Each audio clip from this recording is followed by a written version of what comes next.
'Tis the season of sequels, remakes, ballooning budgets, and side characters. 2025 will give us plenty of exciting movies, but these ones probably aren't destined for box office glory. A Minecraft movie is the latest in a long line of video game movie adaptations. Directed by Napoleon Dynamite filmmaker Jared Hess, this one will see a group of normal people transported into the blocky world of Minecraft, joining up with a guy named Steve and learning to survive. Alright, there's a chance that this film could do well. It's based on a property that has proven incredibly popular with kids and is well known all around the world. Yet, the odds seem stacked against it. Video game adaptations aren't exactly a safe bet. For example, Borderlands just proved that star-studded, big-budget game adaptations can still bomb spectacularly at the box office. A Minecraft movie doesn't exactly have a strong narrative to focus on either, as the original game is designed for exploration rather than a story-led experience. Marvel Studios had several movies and television shows coming out in 2025, including Captain America: Brave New World and The Fantastic Four: First Steps. But despite the rocky history of the Fantastic Four franchise in Hollywood, it's Thunderbolts that really has us worried. Look at you. So adorable. In a nutshell, it lacks the big-name stars of the other 2025 MCU movies and is centered largely on lesser-known characters. Fans probably want to see what the next chapter holds for Captain America, and there's been a lot of anticipation for Marvel characters migrating over from Fox. So it's likely that if viewers are going to get fatigued and avoid any MCU entry next year, it's gonna be Thunderbolts. Mission Impossible not only firmly established Tom Cruise as an action star, but became a highly successful franchise that has lasted almost 30 years. Almost every entry has been a commercial success, but the magic has waned with the most recent installment. I don't accept that. Don't get us wrong, plenty of people saw Mission Impossible: Dead Reckoning Part 1. It grossed around $570 million against a budget of over $290 million. Factor in all the boring marketing costs, distribution, and so on, and those aren't exactly great numbers, and Paramount Pictures has shown a few signs that it's a little spooked. The 2025 sequel has dropped the Part 2 moniker and is now called Mission Impossible: The Final Reckoning. With a ballooning budget that could exceed $400 million, Mission Impossible: The Final Reckoning would have to significantly outperform its predecessor and likely hit the $1 billion mark to be a financial hit. There's every chance that the apparent decline in interest for the franchise could continue with what is being billed as the final outing for Ethan Hunt. Fingers crossed that Tom Cruise can do the impossible and complete the only mission that matters, making the studios a buttload of money. I need you to trust me. One last time. Dirty Dancing 2 is technically the third entry in the series, after the 2004 prequel Dirty Dancing: Havana Nights. The film has been in development for more than 4 years and faced numerous delays. With a scheduled summer 2025 release window, we still know almost nothing about Dirty Dancing 2 and exactly who will be a part of the cast. Outside of the fact that original star Jennifer Grey will return, that likely will not be enough to attract viewers, especially considering that Patrick Swayze, who died in 2009, will not be in the film. Nobody puts baby in a corner. Our prediction: Dirty Dancing 2 comes and goes without any fanfare.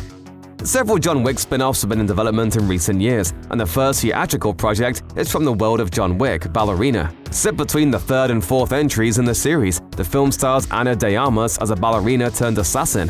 What isn't clear, though, is whether there is any real interest in a John Wick movie without Reeves taking up the starring role. How do I start doing what you do? Looks like you already have. This new film has also faced a troubled production. Delayed from June 2024, reports suggest it has been almost entirely reshot, a move that almost never says good things for the project as a whole. Disney's quest to recreate all of its animated classics in glorious, still mostly animated live action continues in 2025 with Snow White. Helmed by the amazing Spider-Man director Mark Webb, with a script from vinyl writer Erin Cassidy-Wilson and Barbie filmmaker Greta Gerwig, who said herself that she only worked on the script for a few weeks, it has some good talent behind the scenes. But will that make any difference? Disney's live-action remakes have been a mixed bag both in terms of box office performance and critical reception. Honestly, it's a toss-up whether Snow White will find an audience, especially given that the original came out so long ago. The film has also been embroiled in several controversies leading to unwanted negative attention. There's been some backlash to rumored plots and character changes, as well as a reaction to comments by Rachel Zegler, who plays Snow White, about Disney making updates to the story. That could all mean nothing, of course, but unfortunately, we're guessing that Snow White will be a poisoned apple for box office receipts. There's an argument to be made that there hasn't been a proper hit in terms of original animated movies since 2017's Coco. Various Disney and Pixar releases that have been brand new stories have failed to make any impact, with the list of failures including Soul and Wish. Based on that metric, there aren't a lot of reasons to be optimistic that 2025's Elio will be anything other than a bomb for Pixar. We hope that's not the case. On paper, an original concept from a studio that once excelled at those is an exciting prospect. Realistically though, Elio will probably flop. Not helping the cause is the fact that Elio is also a science fiction movie. As sci-fi animated releases have generally disappointed at the box office or been outright flops, no matter how good they were. Even with recent surprises like The Wild Robot, the future doesn't look particularly bright for this Pixar movie. Fresh off his portrayal of rancher John Dutton in the neo-Western TV series Yellowstone, Kevin Costner decided to create his own new film franchise in the form of Horizon: An American Saga. Although it is set in the Civil War period, way before Yellowstone, the first film explored similar themes as a more classical American Western. Ain't from here. Something you want to say? The original plan was for Horizon: An American Saga Chapter 2 to arrive in theaters less than 2 months after its predecessor, in August 2024. However, critics didn't hold back with their disdain for Chapter 1, which also grossed under $40 million. It was a dismal performance that led New Line Cinema to push the sequel back. It may now arrive sometime in 2025, but even this delay is unlikely to make it a box office success, as interest from the first film just isn't there. After winning the Academy Award for Best Picture in 2020 for Parasite, director and writer Bong Joon-ho was always likely to be in demand by major Hollywood studios. Warner Brothers eventually snagged the chance to release his next project, Mickey 17, which is set for release in March 2025. Mickey 17 stars Robert Pattinson as Mickey Barnes, an expendable worker who's regenerated into a new body every time he dies. The jury is out on whether Mickey 17 will have anything like the same sort of success as Bong's previous work. For one, it has a budget that is almost 14 times the amount it cost to make Parasite, a sum of money that makes the chances of the film being a financial hit much harder. It is also a very different kind of movie and not something that fans of the filmmaker might be expecting. Then again, if you are a fan of the filmmaker, then not expecting something is exactly what you'd expect. So again, the jury's out on this one. The Frankenstein franchise hasn't exactly been relevant for several decades, but that hasn't stopped Maggie Gyllenhaal from writing and directing The Bride, an adaptation of the 1935 film Bride of Frankenstein. Uniquely, The Bride is a musical that will feature large dance numbers that are intended to appeal to adults and younger audiences alike. The film is also set to face some tough competition in the horror genre. It will be released at around the same time as the next entries in both the Conjuring and Saw franchises, meaning audiences will have plenty of options. The biggest problem though is simply that a horror musical based on a very old black and white movie is only ever likely to have niche appeal.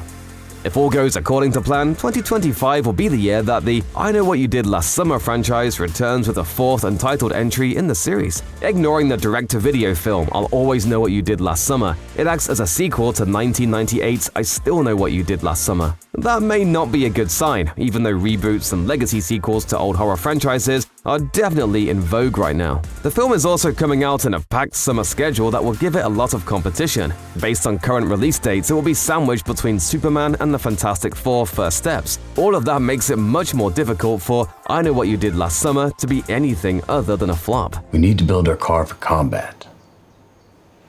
How am I supposed to make that safe? Who said anything about safe? Scheduled for a June 2025 release, F1 is a sports drama that centers around Brad Pitt's character, a former Formula One driver who mentors Damson Idris's Joshua Pierce as he starts his racing career. There's a lot working against F1. Racing films like 2019's Ford v Ferrari and 2023's Ferrari tend not to be big hits, and Formula One still only has niche appeal in the US. The 2013 film Rush grossed less than $100 million, and the highly praised documentary Senna earned just a little over $10 million. A reported budget of $300 million won't do the film any favors when it comes to making money either, as it means it will have to make close to $1 billion to be a commercial hit. Set for release on October 3, 2025, Michael is a musical biopic that stars Jafar Jackson as his late uncle, Michael Jackson. The film follows the King of Pop's life from the early days of the Jackson 5 up to his death in 2009. Training Day director Antoine Fuqua is helming the production, based on a script by John Logan of Skyfall fame. A budget of more than $155 million, however, will make it difficult for Michael to earn a profit. Cracking the musical biography genre is not easy. Bohemian Rhapsody was a runaway success, but this involved a much-loved band that is famous in practically every part of the world and had a brilliant performance from actor Rami Malek. While Michael Jackson ultimately sold more records than Queen, the biopic could be affected by allegations made against the King of Pop. The filmmakers have contended that Michael would be an unbiased account of his life, but Leaving Neverland director Dan Reed felt like they had downplayed the allegations from his latter days after seeing a draft of the script. Much of Jackson's life has also been told before, so it's unclear if there is any demand for a project like this.